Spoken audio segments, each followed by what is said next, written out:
미니는 깊은 한숨을 쉬며 하늘을 쳐다본다. 야, 이 녀석아, 농땡이 작작 부리고 얼른 배달 나가.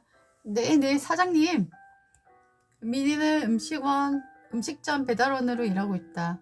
어려서 고아로 자란 그는 보호종료된 18세 때부터 바닥의 노동생활을 전전하며 살고 있다.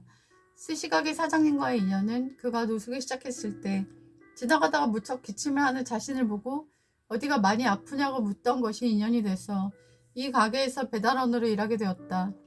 사장님은 미국에서 스시가게에서 일하며 기술을 익혔는데 어려워서 창업은 못하고 일만 배우다가 영어를 배우려고 노숙자들과 대화를 많이 했다고 한다. 그때 노숙자들 중엔 교사도 있고 회사원도 있었고 심지어 책을 내었던 인텔리도 있었다는 것을 알고 충격을 받게 되었고 일반인들도 누구나 노숙인의 삶에 떨어질 수 있다는 것에 놀라서 자신이 창업을 하면 꼭 노숙자를 돕고 싶은 일을 했다고 결심했다고 한다. 사람이 다 무너져도 한 줄기 희망이 비친 빛이는지 사장을 만나게 해주신 것은 어떤 상서로운 힘이 있을 거란 생각을 미니는 했다. 스시를 배달하며 그는 하루하루 다시 태어난 것 같았다. 심지어 사장은 자기 방 중 하나를 미니에게 내어주기까지 했다.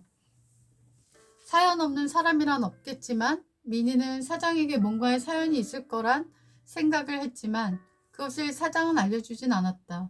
그러므로 그는 알 길이 없었다. 스시 배달 왔어요. 메모 못 보셨어요? 문고리에 걸어두라고 했는데요. 아, 네, 알겠습니다. 사람들은 뭔가가 바쁘고 뭔가가 화가 난 것 같기도 하다. 요즘 통 장사가 안 돼서인지 사장의 얼굴이 어둡다. 일하는 사람이라곤 사장과 미니 딱 두 사람인 스시 가게.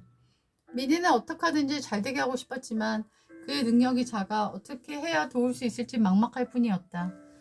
어제는 서로 피곤해서 공부 못했으니 오늘 하자. 사장님 피곤하신데 괜찮으시겠어요? 이제 막 20살이 된 미니는 글을 읽을 수도 쓸 수도 없는 까막눈이다. 보육원에서 맞고 학대를 당해 병도 앓고 있다. 그가 글을 못 읽는다는 것을 안 사장은 혼자 부엌에서 눈물을 흘리며 몰래 눈물을 닦은 사실을 미니는 모른다. 요즘 시대의 할머니들도 글을 읽는데 20대 청년이 글을 못 읽다니 그가 어떤 생활을 했을지 사장은 예상하고도 남는 바가 있었다. 남들은 여자친구 사귀고 한다는데 사장은 그런 데는 관심이 없어 보였다. 다행히 보호 종료된 후 반년이 안 돼서 사장을 만나 그는 길거리 생활을 오래 하지 않을 수 있었다. 정부에서 받은 500만 원은 그만 보이스피싱에 속아 다 사기당한 후에 그는 고시원으로 쫓겨가 하루하루 짐승처럼 살고 있는 상태였다. 미나, 넌 뭐가 되고 싶니? 쟤까짓게 뭐가 되긴 뭐가 돼요. 그렇게 생각하지 마. 인간은 누구나 꿈이 있는 거고 서사가 있는 거야. 서사가 뭐예요? 서사는 이야기라는 거야. 너만의 이야기가 있는 거지. 내 이야기요? 그걸 누가 읽고 싶겠어요. 매일 맞고 매일 욕먹고 하는 것이 내 이야기인데요. 그래서 한기가 잘 안 들리는 거야? 네, 너무 맞은 이유로 잘 안 들려요. 잘 안 들리니까 차 사고도 많이 날 뻔하고 그랬어요. 그래서 저는 그냥 제 수명을 20살로 정했어요. 20살? 네, 그때까지만 살고 딱 저 산 위에 올라가 끝내자 이렇게 계획을 세웠어요. 그런데 사장님이 딱 나타난 거죠. 내 나이 20살 때. 그래서 꼬였다 이거냐 이 녀석아? 꼬였다뇨. 제가 경험한 1년은 제 인생 19년보다 아름다웠습니다. 가족이 이렇게 지내는 거구나. 사람의 방이 이렇게 깨끗한 것이로구나. 사람은 맛있는 것을 먹는 것이로구나. 아프면 병원을 갈 수도 있는 거구나.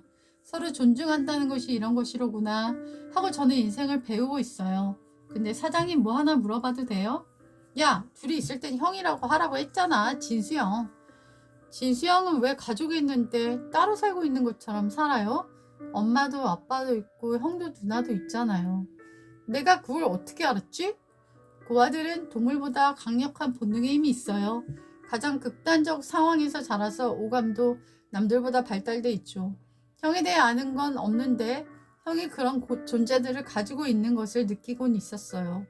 야, 이렇게 날씨 좋은 밤에 왜 너는 그런 구질구질한 얘기를 꺼내냐? 13쪽 빨리 읽기나 해라. 해안가 도로를 달리는 버스 밖으로 바다가 눈에 들어온다. 앞으로 이런 광경이 언제까지 이어질지는 모른다는 생각을 하니 온몸에 힘이 빠지는 듯했다. 아마 도시의 풍경은 다를 것이다. 뭔가 열심히 살 것이다. 이 생각을 하니 어째서인지 스스로가 초라해 보였다. 나도 자연에서 3일을 보내니 그 느림이 답답해서 빨리 도시로 가고 싶다는 생각이 들었다. 내가 뒤처진다는 생각은 없었지만 뭔가 생산적인 일을 하고 싶었다.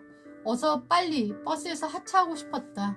숙소를 향해 방문을 닫은 후 노트북을 열고 글을 쓰고 싶었다. 어제 내 신랑이 내가 글에 재능이 없는 것 같으니 다른 거 해보라고 했다. 하지만 난 생각이 다르다.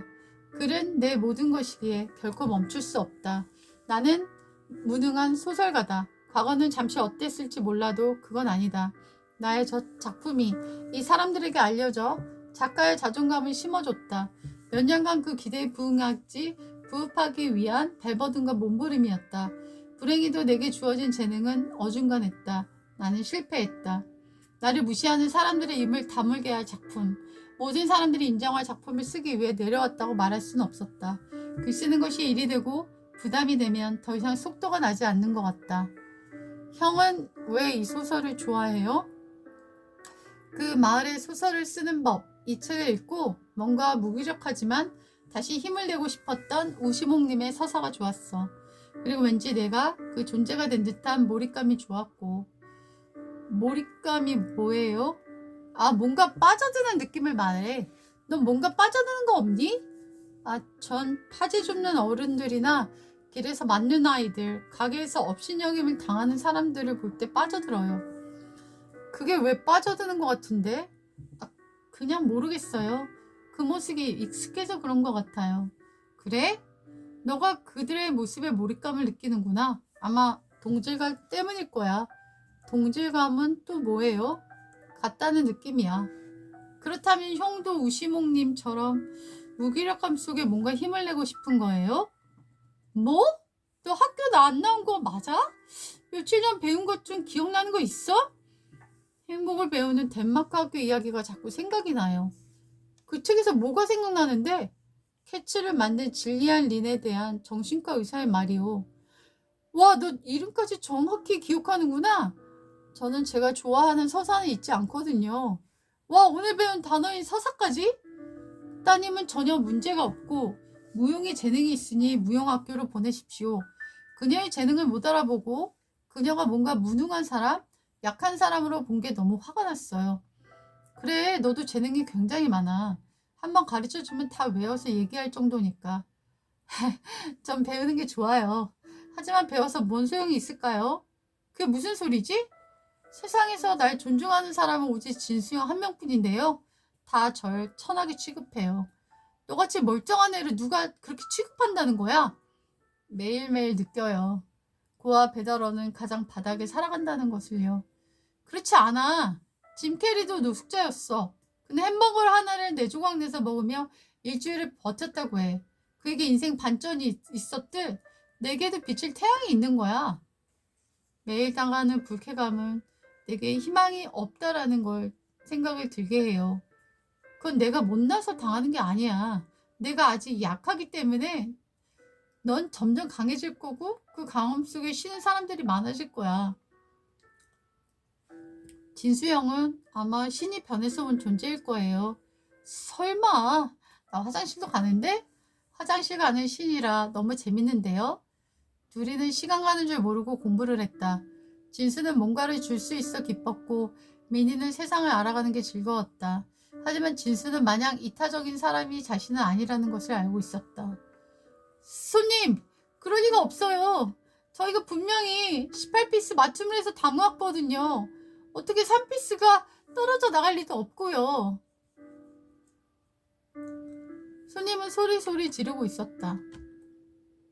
당황한 진수는 할 수 없이 계좌를 알려주시면 3피스 이체해 드리겠어요. 의심하지 않습니다. 제가 실수했겠지요. 사장님 무슨 일이에요?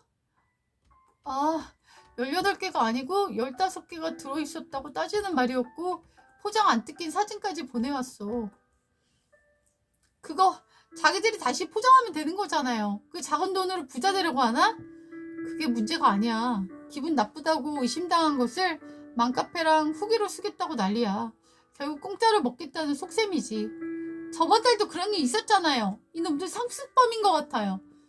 번호도 다른데 어떻게 하는 건지 모르겠어. 뻔하죠. 친구 데려와서 그런 거죠. 주소 어디예요?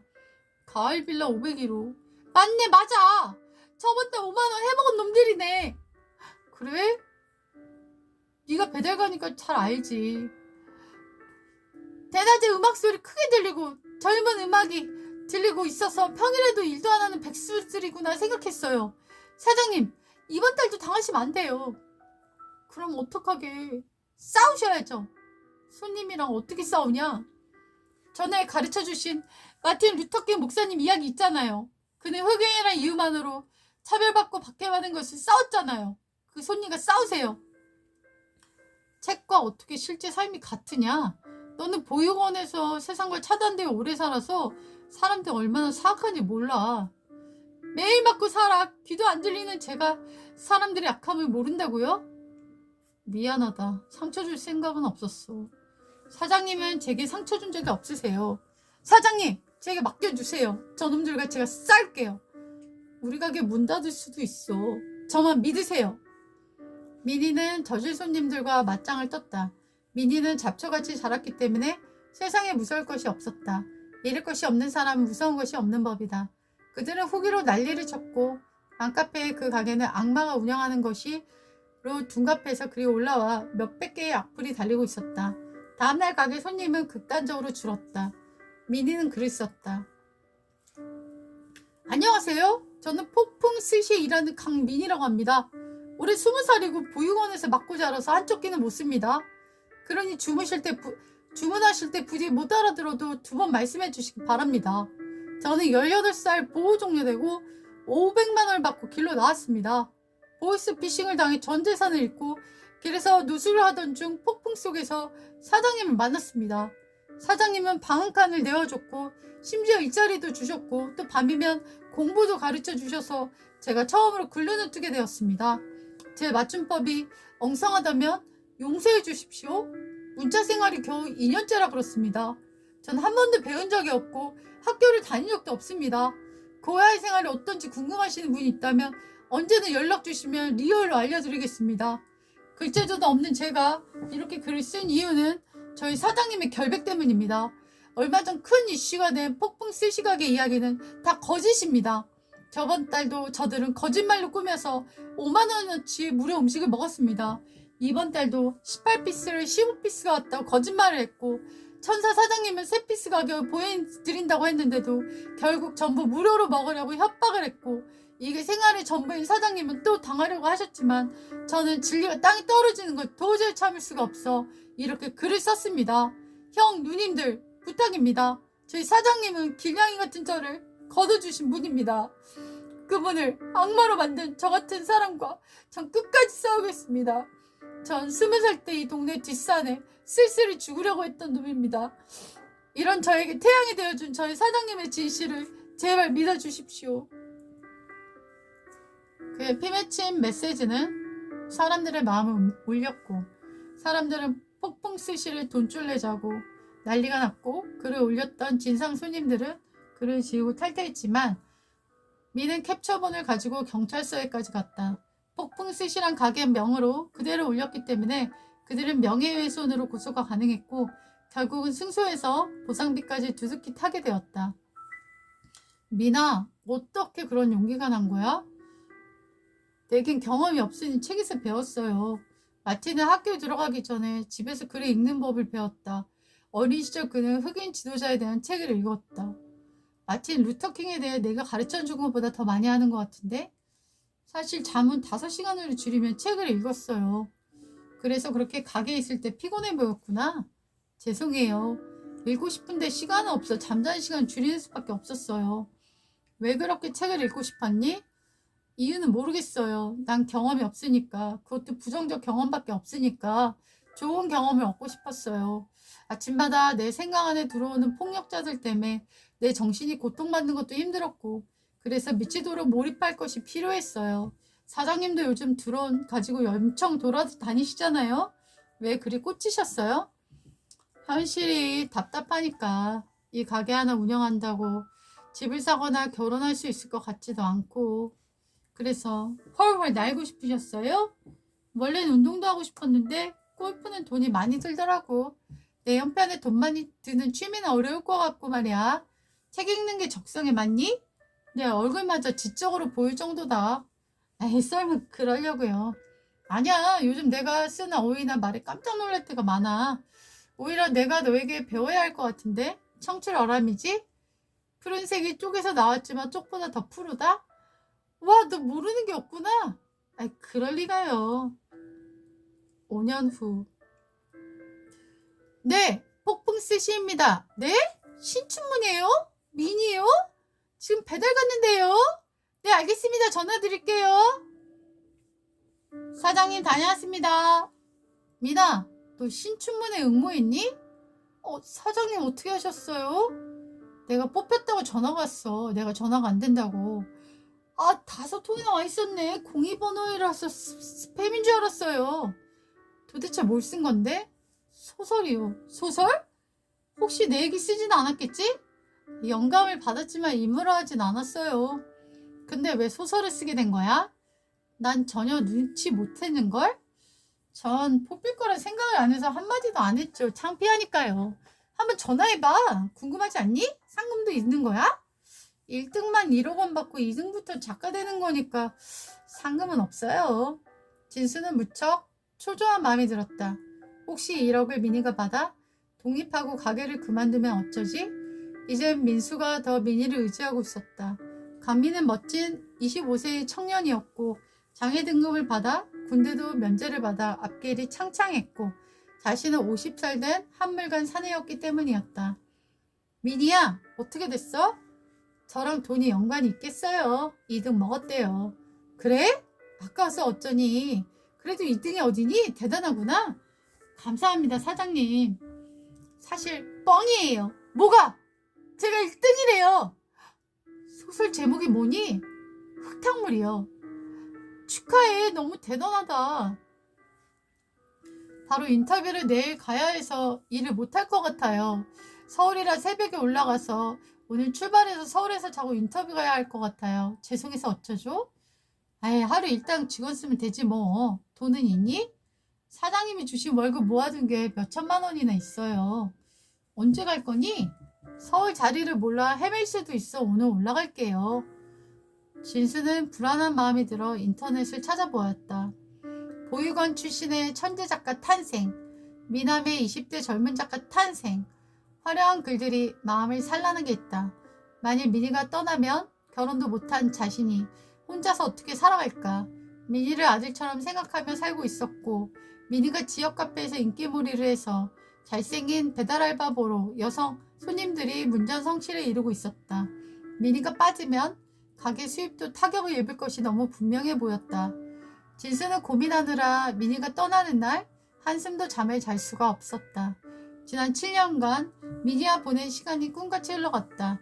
진수는 가족이 있었지만 가족애가 전혀 없는 가족 속에서 자랐다. 나이 먹어 20살에 독립하고 부모도 형제도 한 번도 연락도 한 적도 받은 적도 없다. 아버지와 국가빵처럼 똑같이 생겨 자신이 고아라고 의심하진 못했지만 늘 자신은 고아보다 못하다고 여겼고 오히려 있으나 없는 자신보다 아예 없는 미니가 낫지 않을까 여러 번 생각을 했다. 늘 우울하고 자신감이 없고 의욕이 별로 없던 진수와는 다르게 미니는 성격이 밝고 잘생겼고 의욕이 넘쳤다. 배달 오토바이를 타면서도 그는 오디오북을 계속 듣는 것 같았고 자신의 돈을 모아 얼마 전 귀수술도 성공적으로 받아 귀가 거의 정상과 같아졌다. 누가 그를 맞고 자란 고아라고 생각할 것 같지 않았고 얼마 전 사이버 대학도 졸업해서 그의 지식은 넘사벽을 이루고 있었다. 사실 진수도 이름 없는 무명 소설가였다. 몇 권을 내긴 했지만 아무에게도 관심을 받지 못했다. 그리고 설상가상으로 그는 튀김 요리를 하다가 화상을 입어 얼굴이 더 흉해졌다. 점점 운둔형 외톨이로 변해가는 자신과는 다르게 사이버 대학 동기들도 만나고 또 가게는 고백하는 여학생들이 매일 찾아와 꽃과 선물과 편지를 두고 갔다. 그는 연애할 시간이 없다고 했고 자신이 뭔가를 이룬 다음에 사랑도 하고 싶다고 사랑을 유보하고 있었다. 미니가 버린 편지를 몰래 읽어온 진수는 연애 편지 속 사진, 아가씨들과 사랑에 빠진 상상을 하며 시간을 보내기도 했다. 한 번도 고백을 받은 적이 없고 자신도 누군가에게 고백을 해본 적이 없기 때문이다. 한때 근처 슈퍼에서 일하던 주인의 딸을 짝사랑해서 매일 슈퍼에 가서 음료수를 사오긴 했고 가게에서 파는 주류와 음료를 오직 그 슈퍼에서 사긴 했지만 거절이 두려워 포기했다. 사장님, 저 이제 독립해도 될까요? 저 때문에 오래 좁게 사시는 힘드셨죠? 사장님도 이제 누굴 만나시면 좋으실 것 같은데 아무래도 제가 있으면 더 어려울 것 같아서요. 아니야, 미니야. 난 네가 있어서 너무 좋은데 네가 떠나고 싶니? 상금 받아서 여행 좀 6개월 정도 하면서 경험을 쌓고 싶어요. 사장님 이거 받으세요. 이게 뭐니? 새우 받은 상금의 절반이에요. 그 절반으로 어디 전세라도 구하겠니? 전 젊으니까 어디서 월세 살아도 괜찮아요. 이렇게 큰 돈을 주면 어떡하니? 제 마음은 다 드리고 싶지만 제 경험을 위해 절반을 남겨두었어요. 고맙구나. 어딜 갈 거니? 워킹 홀리데이로 외국에 가서 살고 싶어요. 한국은 다 경험해보진 않았지만 모국이라 알 수 있는 게 있는데 외국은 잘 모르겠어서 글로 소재를 삼지 못하겠더라고요. 좋은 생각이구나.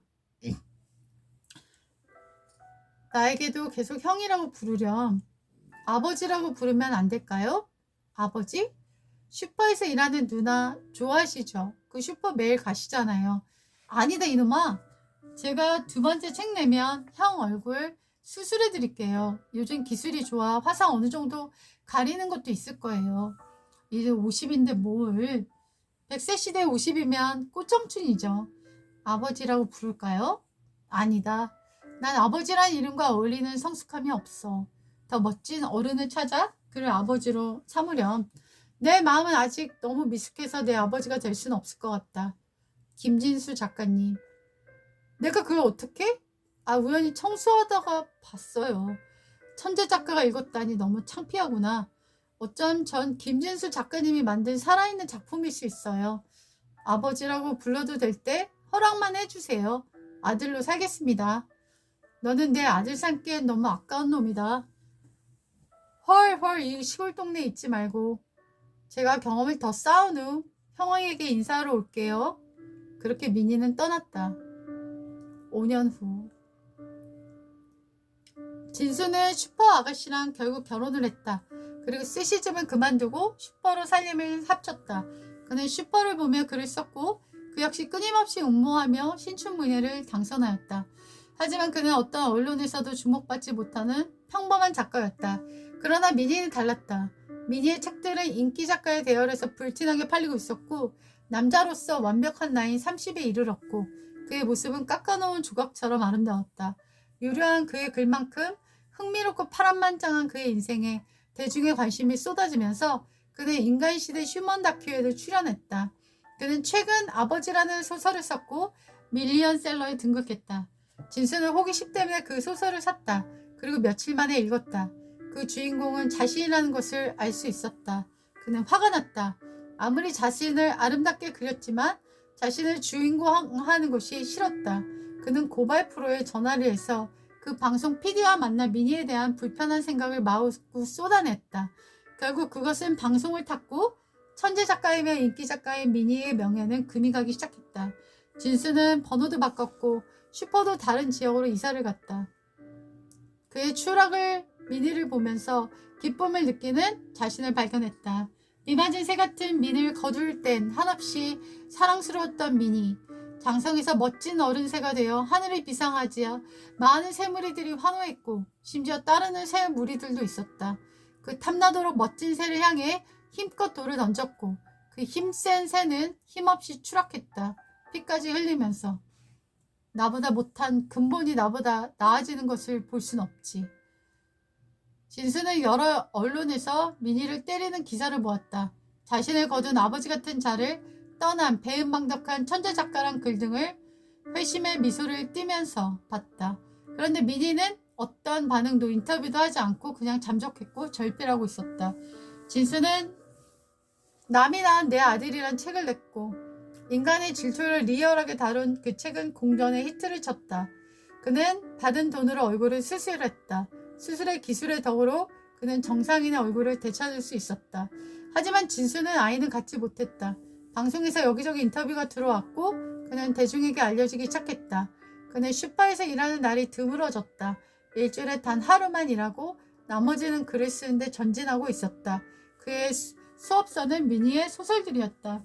그는 미니가 외국 가서 쓴 호주의 밤이라는 소설을 읽고 호주에 대한 꿈을 키우고 있었다. 그러다 어느 날 슈퍼에 한 손님이 음료수를 사가며 계산을 했다. 그리고 문을 닫고 나갔다. 진수는 열심히 노트북으로 글을 쓰고 있는 중이라 그 손님을 유심히 보진 못했다. 일을 다 마치고 정리를 하다가 냉장고 옆에 한 봉투가 놓여있는 곳을 보았다. 거기엔 한 책이 들어있었다. 그건 자신이 좋아하는 소설이었다. 그 마을에서 소설 쓰는 법. 그 소설 안엔 메모가 한 장 들어있었다. 형, 말이 사실이었군요. 내 아버지의 그릇은 아니라는 말. 내게 생명을 주었으니 저에 대한 배신을 용서할게요. 하지만 다신 인연으로 만나진 마요. 형이 사랑한 것은 약한 나였고 강해진 나는 더 이상 사랑하지 않으니 우린 다신 마주치진 말아요.